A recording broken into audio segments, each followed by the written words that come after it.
Okay, everybody. In fact, let me put one more crate here. I've got the camera up on 3 crates. Okay, and then I'll just aim it down when I'm ready to begin. I'm gonna start at the keyhole garden, y'all. Here we are. So first we're gonna do the tour of it, and then, as you can see, I've added paper to it, cardboard, paper bag. That's your phosphorus. Anything brown is considered your phosphorus when you're dealing with the keyhole garden. Give me a second here. I need to get a pointer.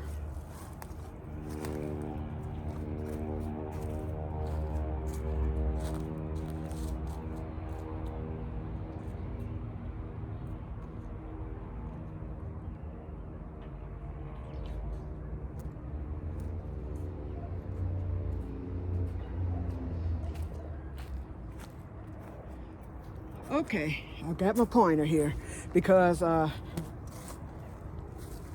want to be able to reach and point to where I need to get. Okay, first of all, let me explain the concept of a keyhole garden. This is a keyhole garden, but I don't refer to it as a true. Let me back up so y'all can at least, well, I don't think y'all gonna be able to see me.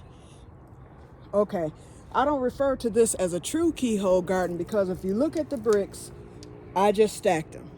And of course, yes, they fall over at times and I have to restack them. A true keyhole garden is made from bricks, mud, whatever you can get to stick together to come up with the concept of the keyhole garden. In Africa, they use mud, okay? And in America, we fancied it up a little bit after we copied off of them in Africa. And we usually use bricks. Some people use leaves and hay, and they just add dirt to it and wet it, and they construct one that way. The possibilities are endless. But I did get the concept, and I'm missing a brick here.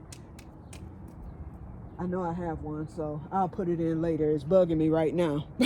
But anyway, I need to get that replaced. Okay, so, but anyway, this is your concept. So what the concept is, and I actually use this stick to do it.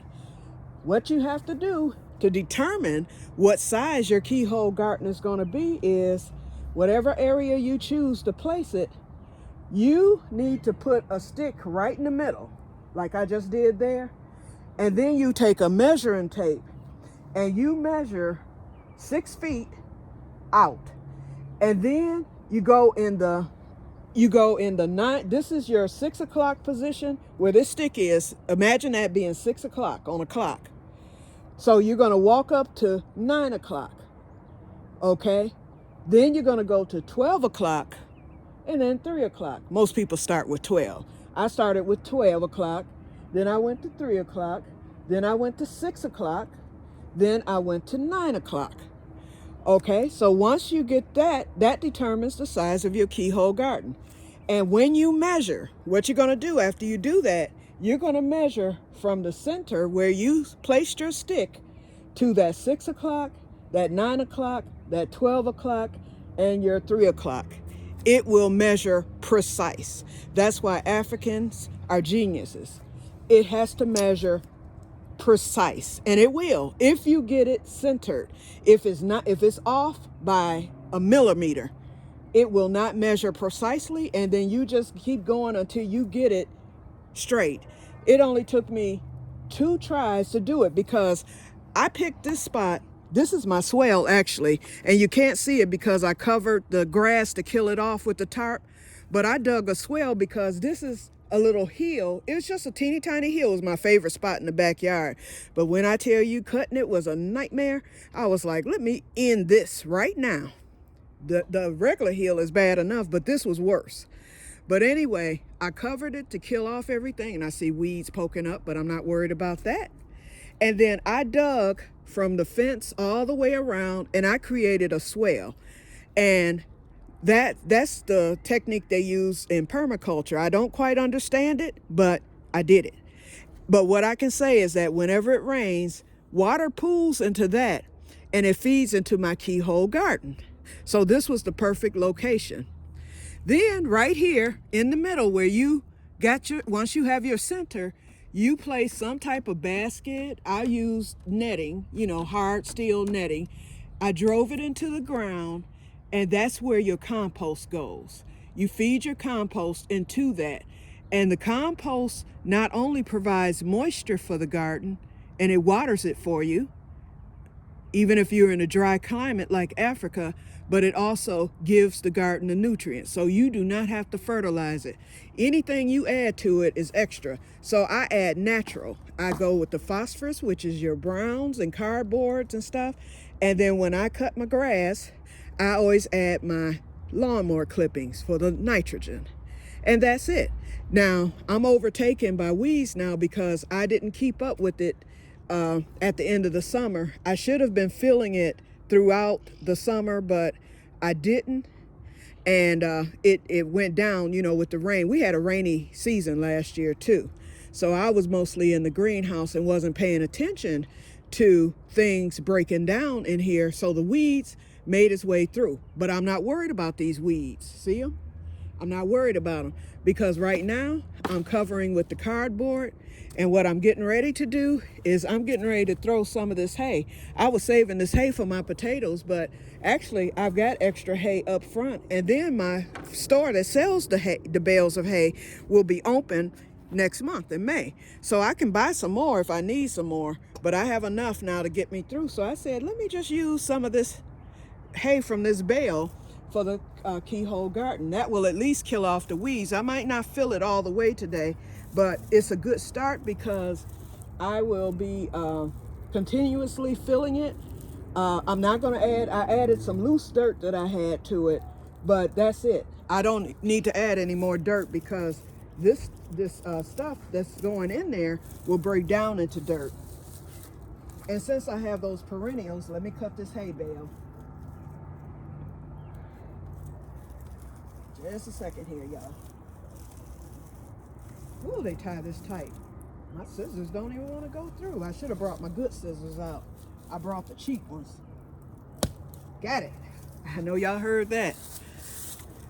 Okay, so I'm gonna pull a cake of this bale, of this hay. Ooh, and it's already breaking down from the inside. This is some good hay, y'all. If I can get it out of here, whoa. I think it's another string around it. That's one. Let me see if there's another one, because this isn't budging. Yep, sure is, down at the bottom. Doggone it. Whew, this is gonna be rough. Hold on, y'all. When you're old and sick like me. Okay, I was able to tilt it up. It's not as heavy as I thought it was, and the string isn't as thick. It is tight. Come on, string. Hey, Shadow. Okay, I got the second string. So now I can pull out the cake. Hi, Shadow. I'm not coming over there, but I will speak to you. Okay, this is a cake. This is what you call a cake, and there's about 20 cakes in each bale. Okay, so what I do is drop it, start spreading it.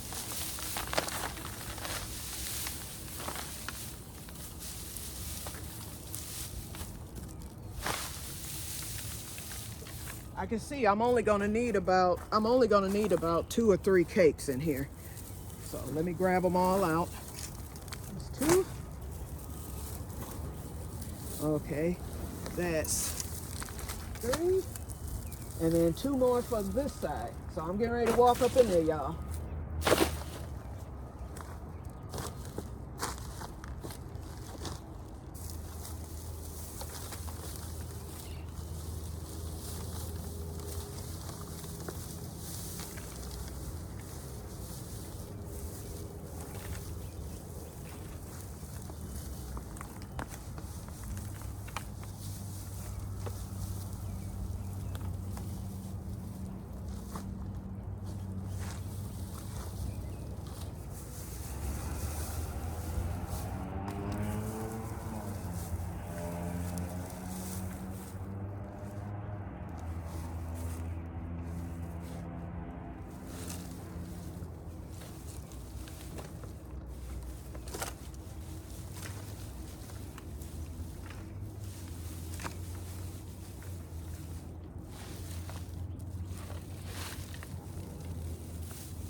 since I'm in here, here is the compost, and I'm gonna fill that up.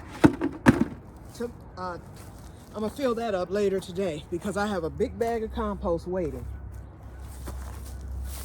So I can get this activated because, as you all know, my blueberry bush came back, my raspberry came back. They both have leaves, so they're ready, and my arugula is returning. So basically, I gave you the concept of the keyhole garden, and I planted it out last year, root stout. I just planted in the material that I had, and as you can see, everything thrived. Everything I grew in there, I got my best patty pan squash out of this keyhole garden. I do have potatoes that I didn't experiment, y'all. I threw some seed potatoes right here in this corner back in October, and they were just seed potatoes from my from my potatoes. So I want to see if they come up this year and what happens. So this is it. So this is how it looks right now. That hay, with the rain coming tonight, will break all the way down, and then I will top it off with more things throughout the summer, and it will stay, it will be level at that point. Right now it's looking a mess, but I think you all get the concept of the African keyhole garden. If you have any questions, just leave them in the comments and I can answer them for you. But know that your phosphorus, your main deal is to keep it balanced with phosphorus, that's leaves, anything brown. Never put cooking oil or meat in a keyhole garden. And then your other material matter will be your nitrogen. And you don't want to overdo either. You want to keep an even balance. And then if you feel you might need something extra, like some bone meal or blood meal, you can top it off. That's fine. But usually what you saw me do and what I told you that I do, it did well. And then your food scraps, that's going to feed it even more.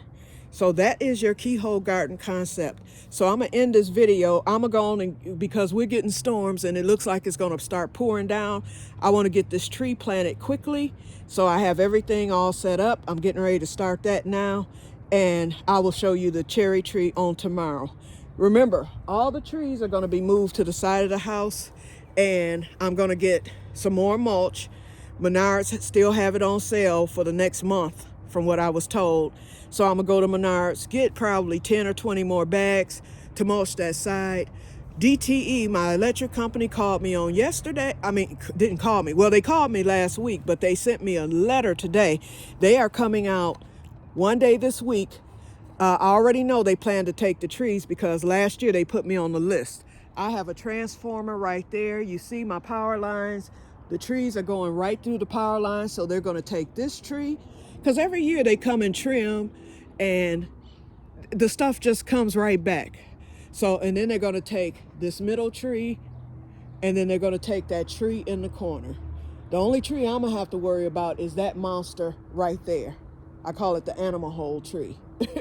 But I spent $1,000 last year getting my other trees trimmed and cut down. I can't afford all that. So that's DTE's part. So once they do their part, then I can start perhaps working on the monster tree right there. And then I will be done for the rest of my life at least. So I consider it a blessing that it's going to be done for free by DTE. Remember I was telling y'all I owned that acre lot? It was a half acre at my old house. Oh, I never did do the tour, but yeah, I owned a lot. And what I did was, it had a lot of trees on it, and I thought it was a third of an acre. I bought that lot for $150 after I moved into my old house because it didn't sell at auction. No one was interested in it, so I bought it. Okay, and it was across the street from where I lived, so my plan was to do like a homestead, but because I was caring for my mother, I told y'all the whole story. Anyway, DTE saw those trees and everything, and that was by a transformer. They came and cut all those trees off of that property, and they were the invasive walnut trees. They cut all those trees, and that little third of an acre that I thought I had turned into a full acre because I did not know. It was like woody because there was so many trees. It looked like the woods. And so when they cut those trees down, it was about over 20 trees, I know. It took them a week to finish. Once they got that cut down and got all that debris hauled away, it tripled the size of that lot. And boy, cutting became a nightmare after that. But nevertheless, that's not going to happen here. But yeah, they did a good job. So I'm hoping they hauled the brush away. They didn't when they would trim. They don't haul the brush away. And remember, I had that big pile that I had to pay all that money for someone to get out of here, and I'm still picking up sticks from that. So they are not going to be allowed to leave any brush on my property. No, because I'm not able to haul that stuff away.